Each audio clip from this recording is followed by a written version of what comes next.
ভাই আমি নিতাছি যদি রং গছ চলে যায় তাহলে কিন্তু আপনারা ধরুন ভাই। আসসালামু আলাইকুম গাইস, আজকে চলে আসছি ফাতেমা গার্মেন্টসে। আর আমার কাছে 1000 টাকা আছে। বাবু ভাই, আমার কাছে 1000 টাকা আছে।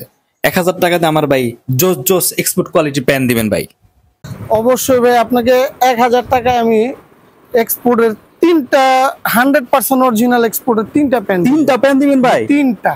ওয়াও, যদি কাউরে মানে কোনোভাবে প্রুভ করতে পারেন যেগুলো এক্সপোর্টের না, কপি ক্লোন, সেক্ষেত্রে আপনার 4টা প্যান গিফট থাকবে। 4টা প্যান গিফট দিবেন ভাই। এটা হইছে আপনার দ্বিতীয় নাম্বার প্রোডাক্ট। আচ্ছা আচ্ছা, ঠিক আছে, এটা মিডনাইট কালার, খুবই সুন্দর জোস জোস প্রোডাক্ট। এই আপনার তৃতীয় প্রোডাক্ট। আচ্ছা আচ্ছা, ইনশাআল্লাহ প্রতিটা প্যান আপনার জন্য খুবই বেস্ট হবে। আর কাপড় কালার প্রতিটা মার্জিত হবে। আপনি 3টা pan rough and tough use করলেও 2 বছরে কিছু করতে ভাই আমি নিতাছি যদি রং গছ চলে যায় তাহলে কিন্তু আপনারা ধরুন ভাই। সমস্যা নাই, 6 মাসের ভিতরে ক্যাশব্যাক গ্যারান্টি আছে। আচ্ছা আচ্ছা, আপনার টেনশন করতে হবে না, আমি দোকান ছেড়ে কোথাও যাব না। আচ্ছা ভাই, তাইলে আস্থা পাইলাম ভাই, তাহলে নিয়ে যাই ইনশাআল্লাহ। আচ্ছা।